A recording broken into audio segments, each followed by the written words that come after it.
Hello everyone, देखिए अब question number 4 ये है आपका न्यूमेरिकल थर्मल रेजिस्टेंस के ऊपर। देखो क्या कहता है if a cuboid of dimensions दी हुई है ए बी सी, क्यूबॉइड है एक, ठीक है, शोन हैज थर्मल कंडक्टिविटी इसकी के है, and find out the thermal resistance of the cuboid along the perpendicular to its surface. देखो परपेंडिकुलर टू इट्स सरफेस का मतलब क्या है, देखो तीन तरीके से ये हो सकता है। देखो एक तो अगर हम इसमें कंसीडर करें कि ये जो हीट फ्लो है इस तरीके से हो रहा है, इसमें अगर हम कहें ना इस तरीके से हो रहा है, ठीक है, परपेंडिकुलर टू द सरफेस यही बोला। अगर एक क्यूबॉइड है आपके पास, ठीक है, तो आप समझ सकते हो इधर से, क्योंकि एक बॉक्स टाइप होता है वो, ठीक है, एक इधर से निकली इधर से गई, ठीक है, तो ये हो गई एक्स के लॉन्ग, ठीक है ना। अगर हम इसमें देखें, देखो ये एक्स के लॉन्ग हो गई और ये वाई के लॉन्ग हो जाएगी, ठीक है, इधर से ऊपर से निकल जाएगी, ठीक है।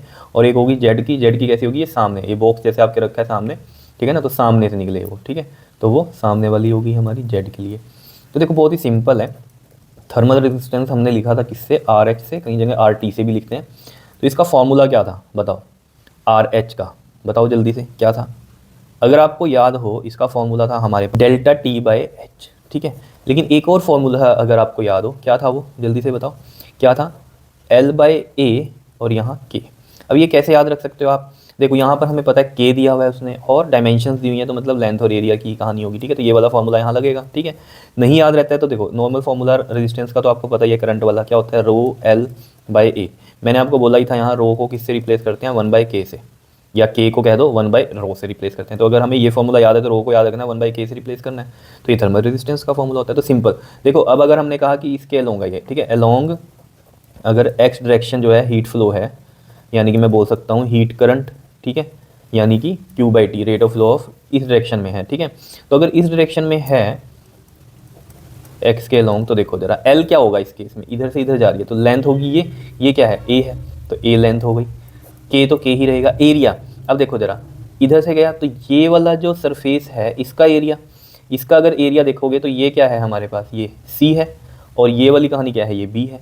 ऐसे समझ सकते हो ये वाले सरफेस पे, ठीक है। और अगर ये लेंथ हो गई तो बाकी दो क्या होंगे, वो एरिया के लिए ही बचेंगे, ठीक है। नहीं तो आप नॉर्मल समझ के भी कर सकते हो, ये क्या है हमारा बी है और ये क्या है हमारा सी है, तो ये वाला ही इसका ही एरिया चाहिए क्योंकि इस सरफेस से निकल रही है ये, ठीक है ना। तो या यहाँ से समझ लो ये सरफेस से निकल रही है ना, ये बी है ये सी है, लेंथ इंटू ब्रेथ, तो ये क्या हो जाएगा हमारे पास इंटू में बी सी।